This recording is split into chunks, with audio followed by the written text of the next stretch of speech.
My role is to set the agenda, the strategy for us 3 years out. So very much, a little bit like what Dominic was actually explaining.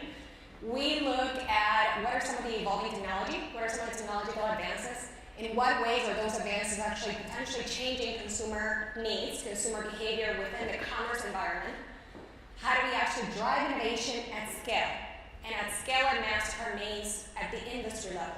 So basically trying to find solutions, marketable solutions that can actually work for the large number of customers that we actually manage. And then how do we actually future-proof our business? So looking at gaps that exist within today's environment, and then trying to identify how do we actually drive innovation for those specific gaps.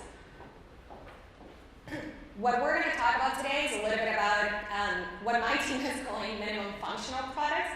So we try to really drive innovation in a way that is actually usable, that is actually worth for the rest of the organization to actually invest in the innovation that is actually being put forth, and that for there to be a capture on the other side of the aisle, so that we can actually build new products and solutions.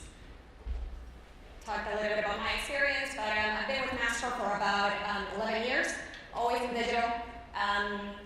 Before digital feature, I actually led the deployment of some of the wallet implementations that we have in the market. So that includes Apple Pay, before even Google Wallet. So Apple Pay, Samsung Pay, Google Pay, and also the IoT strategy that we employ at Mastercard that's actually part of my remit. So a little bit about Mastercard, for those of you that may not be aware. Mastercard is a global technology company operating in the payments business. For the past 50 years, we have built the technology, the infrastructure, to power 2.3 billion cards in the 210 countries around the world that we operate. We are a network. Our network connects merchants, retailers, financial institutions, governments, NGOs, digital partners, and many other businesses across the globe.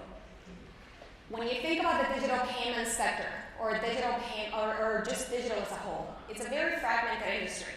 So as each of our customers, US Bank being one of them included, as they're setting up their digital agenda, what we envision to do is to actually help them understand what are those technological advances that they need to pay attention. Who are the players that they should be aligning themselves with? Or at a minimum, what are some of the business models that can potentially be set up with some of the innovation that is actually coming to market?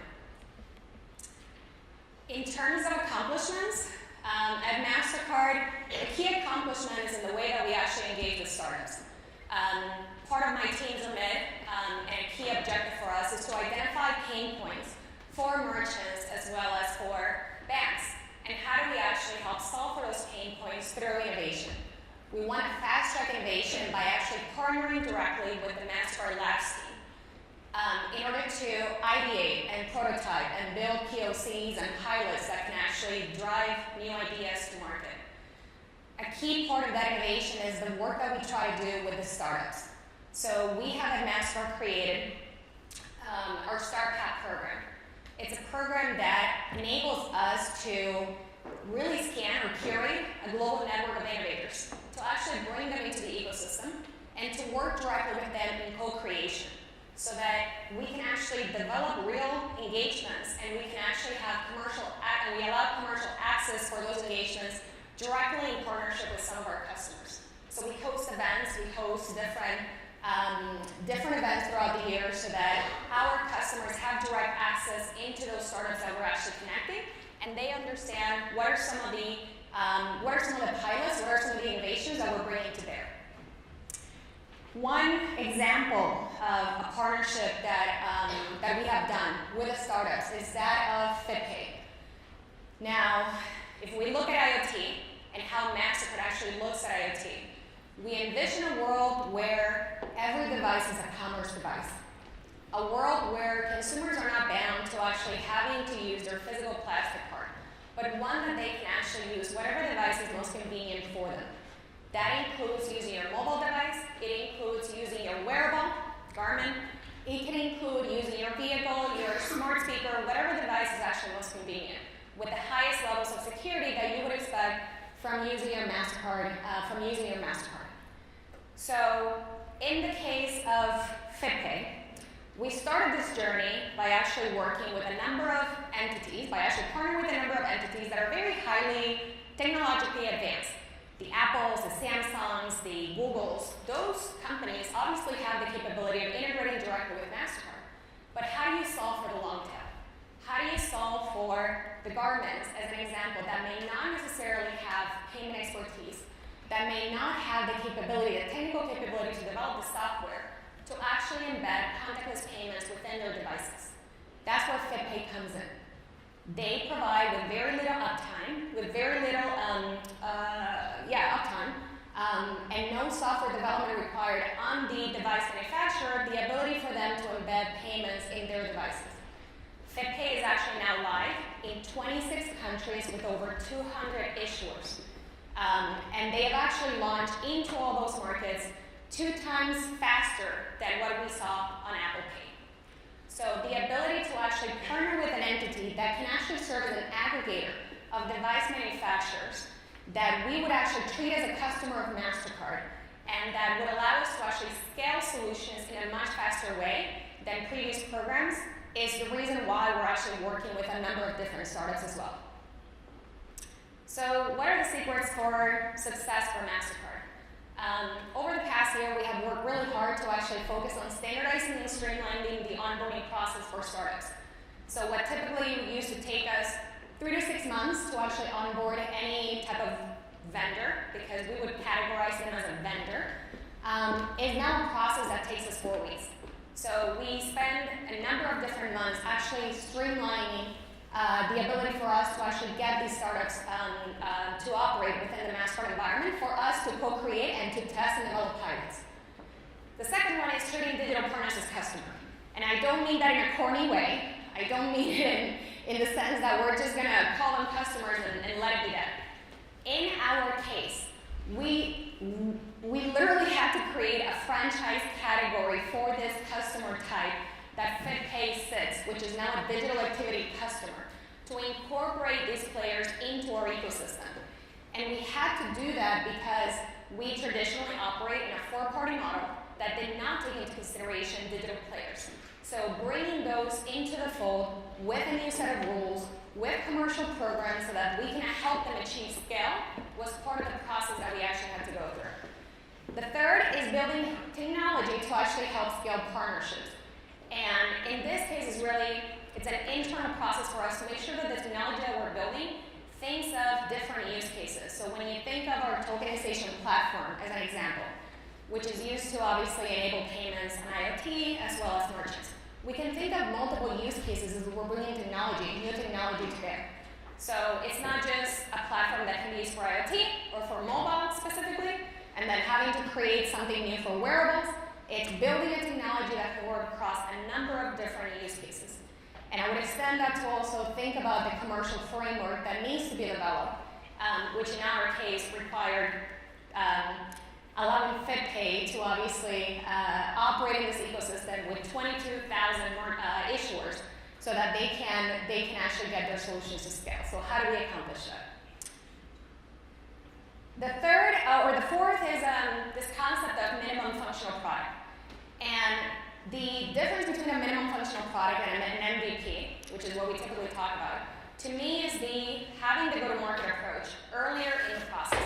So it means adding the collaboration with other parts of the organization that are actually going to be the ones that are catching this innovation, that are catching these solutions, and responsible for actually commercializing these solutions later on. So to the extent that we can incorporate other areas of the business that can think about the customer implications, the customer demand, the implementation requirements, the product requirements in the design thinking process, it actually helps us develop solutions that can actually sit in existing platforms, or to the extent that we need them to actually build something new. But having those questions to answer earlier in the process helps us develop new solutions that are actually that can actually be commercialized later on. And then the last one is better alignment with labs through project accountability. And Dominic also talked about this one a little bit. So how do we ensure that labs is not operating with walls or surrounded by walls, and really in collaboration with the rest of the company? Just quickly, some missteps. I think in our case, we were leading innovation with technology. We were leading, in this case, and what I mean by this is we were trying to solve for the what instead of the why. Looking at a solution instead of the problem. So that is something that, as an organization, we try to now move away from. The second one is actually problem solving. And it goes to labs actually developing something new without necessarily thinking about the product implications on the other side. Always going with, I'm going to build a new product, I'm going to build a new solution, without actually thinking creatively about other alternatives to solve for the same issue. And then finally, as we think about the future step at Mastercard, we're laser focused on implementing the same thing across the organization. So rather than, say, like sales account managers, like throwing a problem onto labs to actually solve, for that sales account manager that actually has the insights on what the customer actually needs to be part of the actual design thinking process. So that's something that we're working on. And then finally, allowing for regional innovation, which is a challenge, mainly because we believe that if it doesn't scale, it doesn't matter. So we try to focus on solutions that are global, that can actually help serve our entire group of customers in the Mastercard network. So how do you still allow for some customization, some flexibility to occur at the regional level in our case? Because every market is obviously in a very different stage of digital. So with that.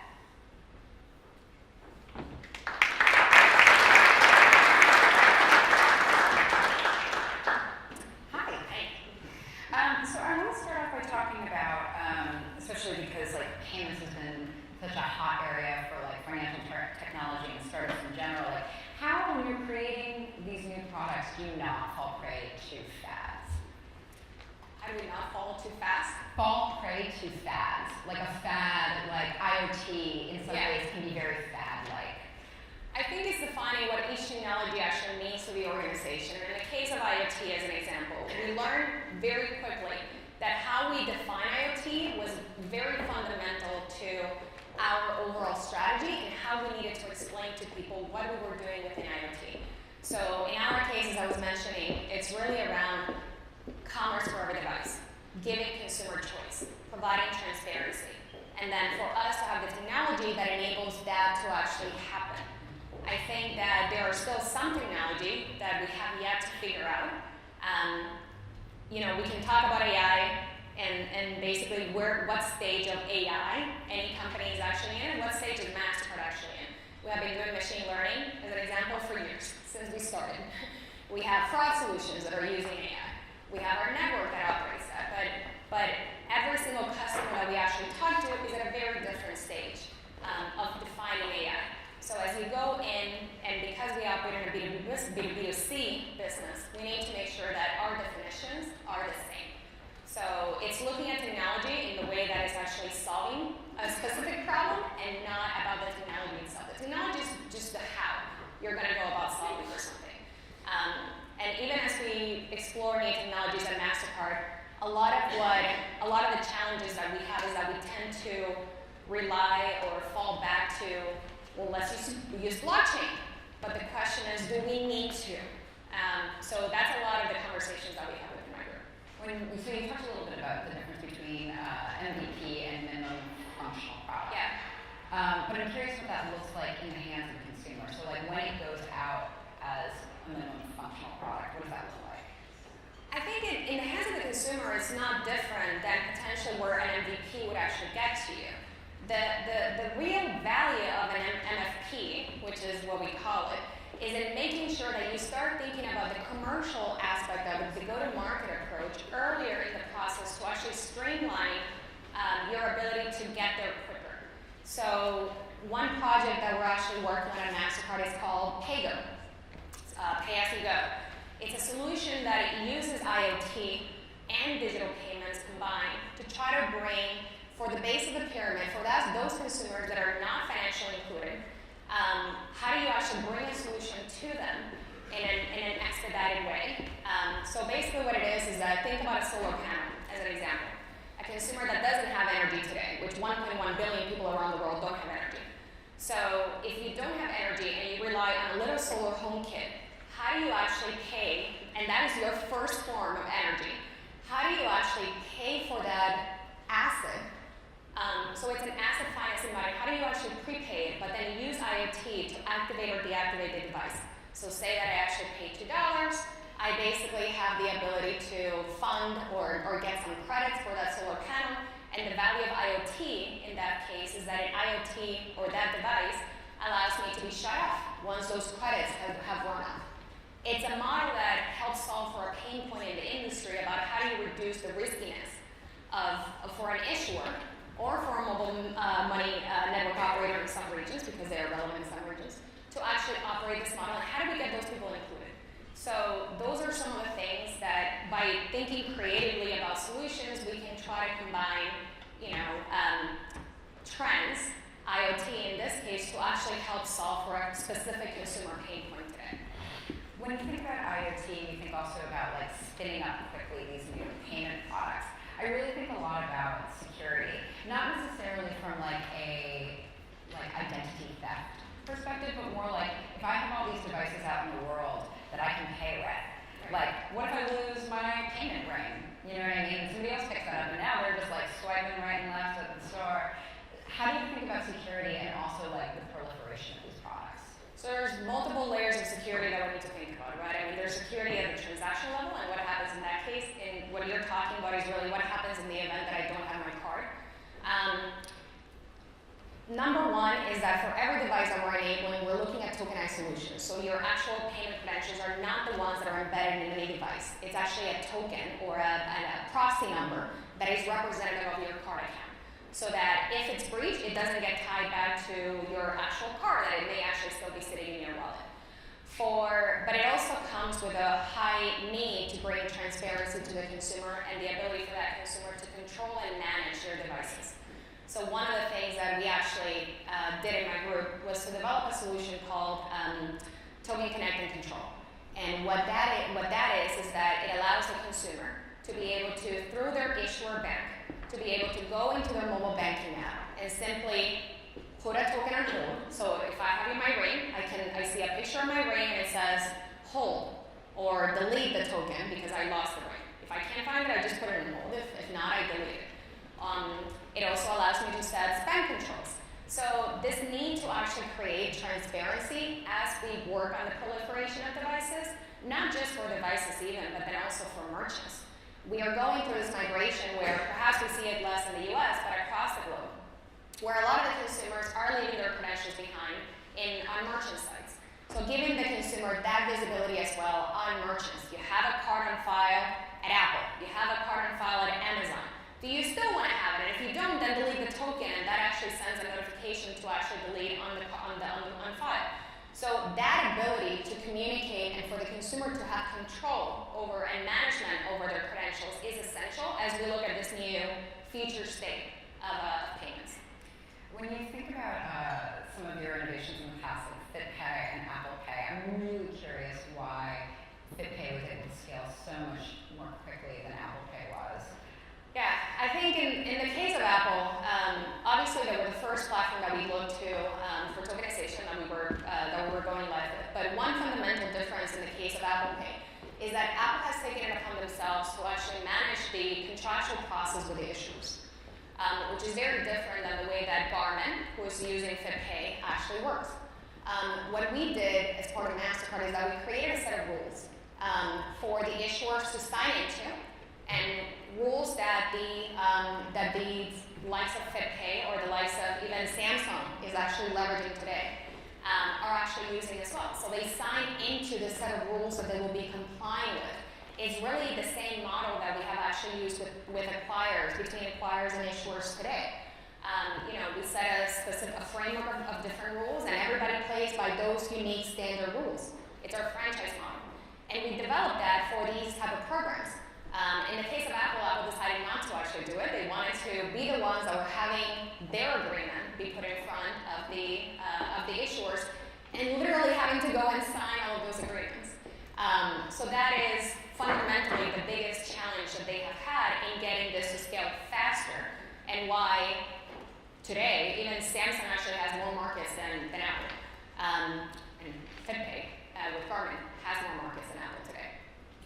I'm very curious, when you're coming up with ideas for new products and you're thinking about like this is where we're going to take that. And, you guys have tons of partners. You guys have like a huge network. And I'm really curious, do you start with the idea or do you start with the partner? Like where do you begin with such a huge company? So usually we identify a need and we have a lot of internal discussions on what it is that we're trying to achieve. So I can give you an example in the case of fleet. We actually are partnered with US Bank on a fleet offering to actually help solve for fleet drivers. So today the experience for fleet drivers, as an example, is that you walk into or you drive into a gas station, and at the pump, as a driver, as a fleet driver, you have to input your driver ID. You have to input your mileage in many cases, so that information gets captured in the transaction record and gets passed on to the program manager. That's not the optimal user experience, right? When you think about a connected car today, most of that information is already captured automatically in a vehicle. So the idea that you can potentially work with a telematics provider to actually capture that information automatically helps solve for the fact that we see a lot of fraud in those transactions, because as a driver would put in, they would obviously fill in their gas tank, but then behind them could be another car, their wife or husband, and they would just fill it up and it would be the same, it would be no difference. So solving for fraud in this environment was obviously the first step. We had multiple discussions with the commercial team. We actually engaged with US Bank in this case to try to see, because they actually have a big fleet program, so we wanted to validate the thought process and the pain points and the experience, and then we sought out telematic providers that could actually help solve for this problem. So we try to approach it in that way. There are times that we've also had a good idea come to us from StartPath or from a startup, and we try to see if there is a need for that particular model, or if we need to rethink about the model. But for the most part, we try to have more of a let's start talking about what are some of the pain points, fraud, approval rates, whatever the pain point may be, and then go from there and seek out partnerships that can actually validate the thinking and can actually get the solution to market. Can you walk me through one of your digital products that you thought was like a great idea but didn't end up working out? Let's see. The one thing that you guys would have probably seen was the fridge, the Samsung fridge. I think everybody saw the Samsung fridge.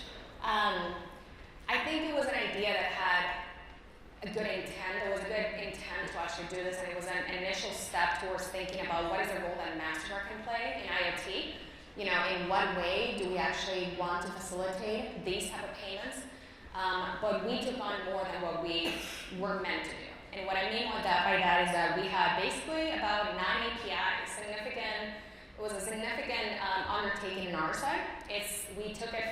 It was our quicker solution, which really incorporates things like order management, and it builds the entire backend, which is really solutions that Stripe, for example, is providing. So it took us away from thinking only about payments or the core business that we do, and thinking that we could actually accomplish much more than what we probably should have. And in this case, we were the ones that actually ended up building the entire application for Samsung. So we were hosting it in our servers. It was way too costly, and eventually we had to decide to kill it. So we had to communicate to Samsung about more than a year ago. It was about a year and a half ago. The decision that this is, unless we actually rethink the partnership, unless there's actually a real interest in Samsung in developing a commerce platform, managing the merchant relationships, as an example, that could actually fill the order gap for the fridge, we had no path to scale. So we decided to kill it. So that was probably one that. How did you know? What was at what point were you like, no? So I came in new to actually manage the Samsung relationship, and I asked for the financials of this one, and I think part of it was the change in management for that particular product.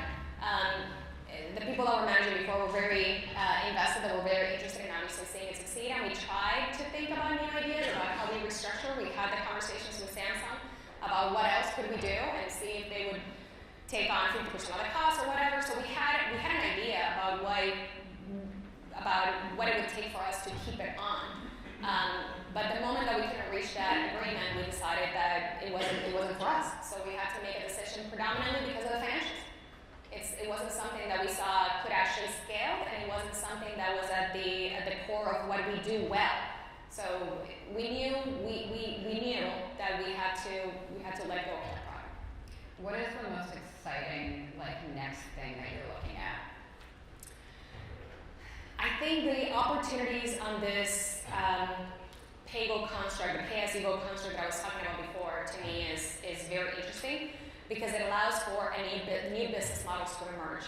And it doesn't have to be something that is focused on the base of the pyramid, but the idea that you can actually pay as a service, that you can develop a business model, and as we think about the gig economy, and now trying to combine some of these other trends that we're seeing, how do you actually build solutions that allow more players in the ecosystem to change their business model? So for that washer and dryer, for LG, for example, to be able to bill based on the amount of use that somebody is actually getting in that washer or dryer. So that's something that PayGo facilitates and that we can think about in more detail as we move forward. Awesome. All right, I'm going to do one last quick thing with you. It's like a little game. Okay? Rapid fire response. I'm going to say a word, and then you're going to say whether it is overrated or underrated. Okay? Okay? Okay. Blockchain. Under. Apple Pay. Over. Venmo. Over. American Express. Over.